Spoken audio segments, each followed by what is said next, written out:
কোনো এখন দেশত কণ আৰু মন নামে দুটা ভাই ককাই আছিল। কণ বয়সত ডাঙৰ আৰু টেঙৰ, মন বয়সত সৰু আৰু নিচেই হোজা আছিল।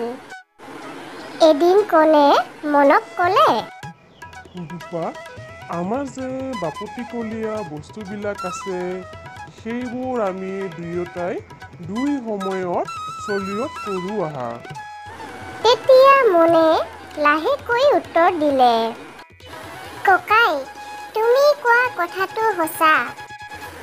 আমাৰনো বস্তুবিলাক ভিতৰত সোমাই থাকি কি হ'ব? আমি চলিয়তকে কৰোঁ আহক। তেতিয়া কণে ক'লে, আমাৰ থকা ফটা কোঠাখন জাৰকালি ৰাতি মই লৈ শুম, দিনত তুমি লৈ শুবা। মনে উত্তৰ দিলে, বাৰু ককাই। সেইদিনাৰ পৰা ফটা কোঠাখন মনে দিনত গাত লৈ শুৱে হয়, কিন্তু জহৰ প্ৰতাপত সি শুব নোৱাৰি গাৰ পৰা খহাই পেলাই দিবলগীয়া পৰে। এইদৰে মনে ফটা কোঠাখন কিছুমান দিন লৈ আমনি লাগি দিনত ৰ'দত শুকাই জোকাৰি ধূলি মাকতি গুচাই চাঙত তুলি থৈ দিয়ে। নিশা কণে গাত লৈ সুখেৰে শুই থাকে আৰু মন জাৰত শুব নোৱাৰি নিশা তাতে বহি থাকে।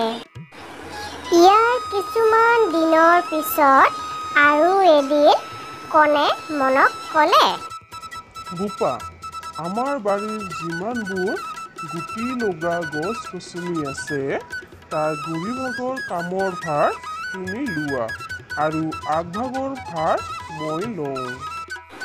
তেতিয়া মনে ক'লে, বাৰু ককাই, লোৱা। এই বুলি মনে সেইদিনাৰ পৰা গছৰ তলবিলাক চিকুণাই সাৰ পানী আদি যোগায়। সেই নিমিত্তে অতি সোনকালে গছৰ ফলবোৰ ধৰে। কণে মহা আনন্দৰে খাই পেলায়।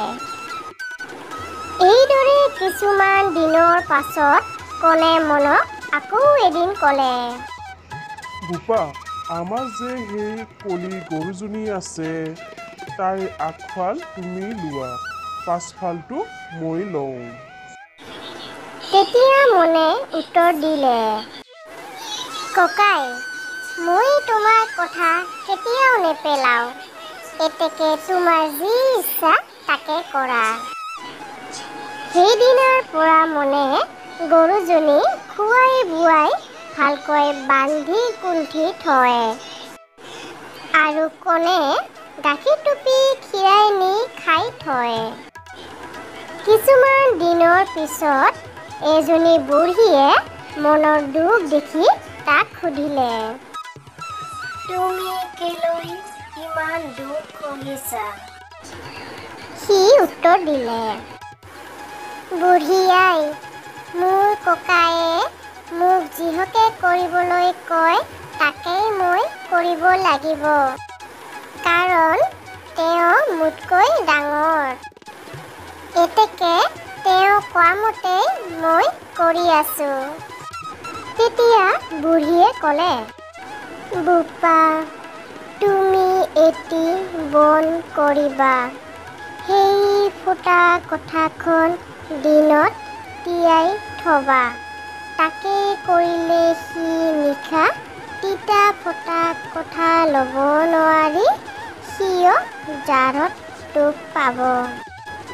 আৰু যদি সি সেই কাপোৰখন কেলৈ তিয়ালি বুলি সোধে, তেনেহ'লে তুমি এই বুলি ক'বা যে ফটা কোঠাখন তুমি দিনত মোক দিছা।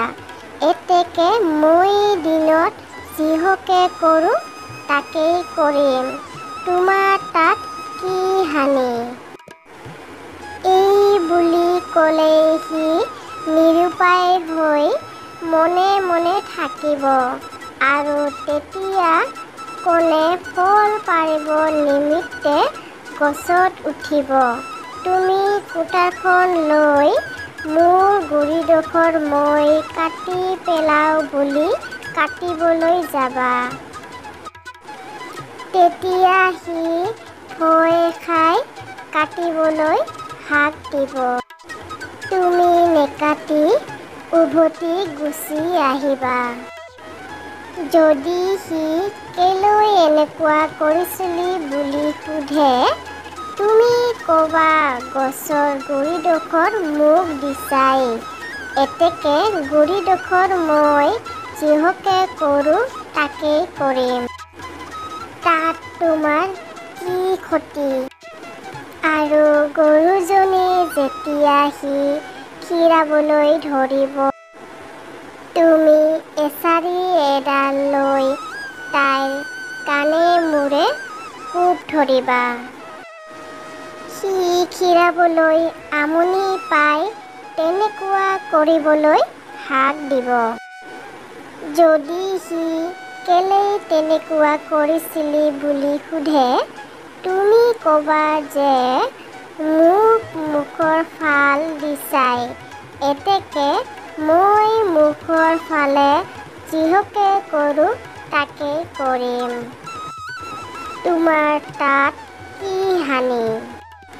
এই বুলি ক'লে সি সকলো বুজি তোমাৰ সৈতে আগৰ দৰে চলিব। ইয়াৰ পাছত মনে বুঢ়ীৰ কথা মতে আচৰিবলৈ ধৰাত কণে মনক ন্যায়ৰূপে বস্তু আৰু কামৰ ভাগ দিবলৈ ধৰিলে। ইয়াৰ পাছত দুয়ো মিলা প্ৰীতিৰে একেলগে থাকিল।